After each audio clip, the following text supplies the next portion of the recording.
नमस्कार, मैं हूँ प्रियंवदा तिवारी और आप देख रहे हैं तिलक पत्रिका। एनडीआरएफ यानी नेशनल डिजास्टर रिस्पांस फोर्स, जो कि कहीं भी अगर प्राकृतिक आपदा होती है या किसी का घर गिर जाता है, कहीं भी आग लग जाती है, तो सबसे पहले जो एनडीआरएफ की टीम है तैनात हो जाती है। अभी हम मौजूद हैं आर्य महिला इंटर कॉलेज में और यहाँ पे 11वीं जो एनडीआरएफ की टीम है उनकी एग्जीबिशन लगी हुई है और इसमें आप देखेंगे दर्शाई गई है जो भी एनडीआरएफ की टीम उपकरण जो इस्तेमाल करते हैं, यूज़ करते हैं प्राकृतिक आपदा में जब जाते हैं, तो उनको यहाँ पे दर्शाया गया है।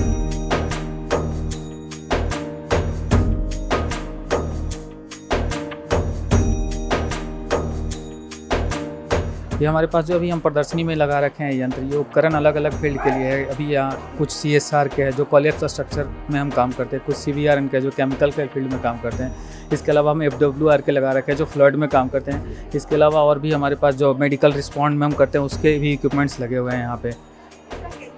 ये जो आप देख रहे हैं इक्विपमेंट, इसका नाम है जो कि हम बिल्डिंग में एक्सेस बनाने के लिए हम इसको कटिंग करते हैं उस बिल्डिंग को। तो बिल्डिंग को काटने में इसमें तीनों तरह का हम ब्लेड यूज़ करते हैं, जिसमें मेटल कटिंग, वुडन कटिंग और कंक्रीट कटिंग, तीनों तरह की ये कटिंग करती है। तो ये हमारे लिए बहुत ही कारगर होता है। जब भी कोई बिल्डिंग कोलैप्स हुआ या ट्रेन एक्सीडेंट हुआ तो हम उसकी कटिंग करके हम उसमें एक्सेस बनाते हैं। इसके अलावा हमारे पास ये जो है इसका नाम एयर लिफ्टिंग बैग है। इसका काम क्या होता है कि जब कोई कोलैप्स स्ट्रक्चर में कोई स्लैब बैठा हुआ हो और स्लैब के पीछे कोई विक्टिम हो, तो उसे हम निकालने के लिए इसकी जो साइज़ होती है वो 6 से लेके 36 सेंटीमीटर तक होती है और इसका जो वज़न उठाने की कैपेसिटी 1 टन से लेकर 70 टन होता है। तो हम अलग अलग साइज़ का जगह के हिसाब से चयन करते हैं इस सीट का और उसके बाद हम उसको इंसर्ट करके हम उसमें हवा भर देते हैं। तो इस तरह ये वेट उठा लेता है।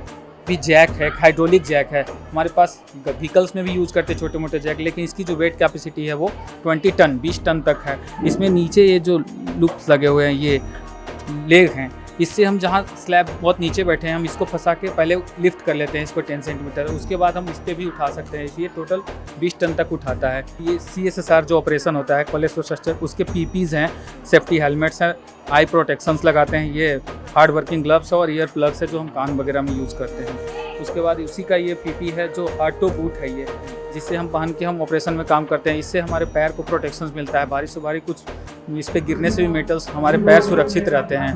तो ये इसका काम है। इसके बाद जो इक्विपमेंट्स आप देख रहे हैं ये टोटल CBRN के इक्विपमेंट है, केमिकल, बायोलॉजिकल, रेडियोलॉजिकल, न्यूक्लियर के फील्ड में काम करने वाले इक्विपमेंट्स हैं। तो ये जो आप इक्विपमेंट इसमें देख रहे हैं, अल्फ़ा जो पार्टिकल्स होते हैं उसका डिटेक्शन में काम आते हैं। अल्फ़ा पार्टिकल को ये डिटेक्ट करता है। उसके बाद ये जो है कंटामिनेशन मॉनिटर, ये बीटा और गामा में काम करता है। ये हमारे मिनी रेड है, ये भी बीटा और गामा में। ये भी मिनी रेड एक्सटर्नल है, ये भी बीटा और गामा में। ये मिनी रेड है जो केवल गामा के लिए काम करता है। उसके बाद जो है ये रिस्क्यूअर खुद जब कंटामिनेशन फील्ड में जाता है तो खुद की प्रोटेक्शन के लिए इसको यूज़ करता है। इसको पर्सनल डोजीमीटर भी कहते हैं। इसका क्या यूज़ करते हैं, जब हम फील्ड में जाते हैं तो हम इसको लगा लेते हैं अपने पास। जैसे ही मिली सीवट 20 से ऊपर होता है तो हम उस फील्ड से निकल जाते हैं, उससे ज़्यादा हम डोज नहीं ले सकते हैं, तो हम उसका यूज़ करते हैं। उसके बाद हम सेफ्टी के लिए, उसके बाद ये टेली डिटेक्टर है। ये हमारे लिए बहुत ही किफ़ायती इक्विपमेंट है क्योंकि रेडिएशन के फील्ड में डिस्टेंस बहुत मायने रखता है और इसकी जो डिस्टेंस इनलार्जमेंट है 12 फीट तक है, मतलब 4 मीटर आगे बढ़ा सकते हैं। तो इसको 4 मीटर दूर से हम बीटा और गामा को इसका कंटामिनेशन डिटेक्ट कर सकते हैं कि कितना कंटामिनेशन। उसके बाद हमारे पास मेडिकल से रिलेटेड कुछ आइटम लेआउट किए हुए हैं।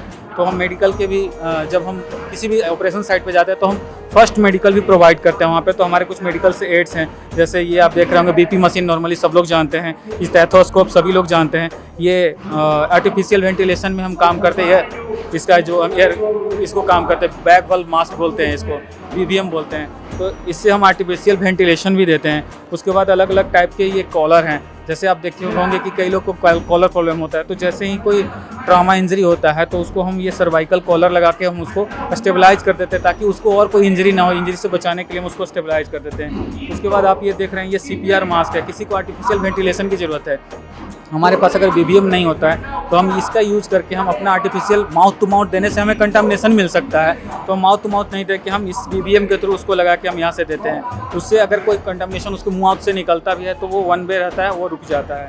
इसके अलावा इस ऑक्सीजन सिलेंडर है, नॉर्मली आप लोग सब लोग देखा होगा ऑक्सीजन सिलेंडर, वो वही चीज़ है।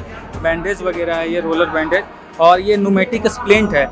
कोई भी बॉडी पार्ट्स को अगर हमको स्टेबलाइज करना है तो हम न्यूमेटिक स्प्लिंट का भी यूज़ करते हैं। इसके अलावा हमारे पास रिजिड स्प्लिंट्स भी है। तो हमारे पास 3-4 तरह के स्प्लिंट्स होते हैं, उसको हम इस्तेमाल करते हैं इसमें। ये SCBA सेट है। कहीं भी कंटामिनेशन के फील्ड में, जैसे फॉर एग्जांपल सिंपल सा कि अगर कहीं आग लग जाता है, धुआं है, कहाँ कंटामिनेशन है, वहाँ हमें काम करने जाना है, तो हम SCBA सेट का इस्तेमाल करते हैं। इसमें नेचुरल गैस होता है, इसको हम ले लेते हैं, लगा लेते हैं, हम फील्ड में जाके काम करते हैं। तो हम 40 मिनट से लेकर 1 घंटे तक हम आराम से वहाँ काम कर सकते हैं, अंदर हमें प्रॉब्लम नहीं होगा सांस लेने में।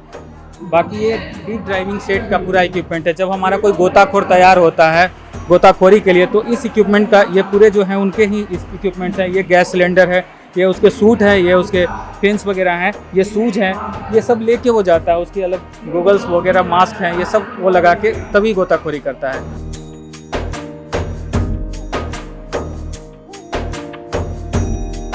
तो ये यहाँ पर देख सकते हैं इक्विपमेंट लगी हुई है, जिससे जो NDRF की टीम है लोगों की जान बचाती है। कैमरा पर्सन दीपक गुप्ता के साथ मैं प्रियंवदा तिवारी, देखते रहिए तिलक पत्रिका।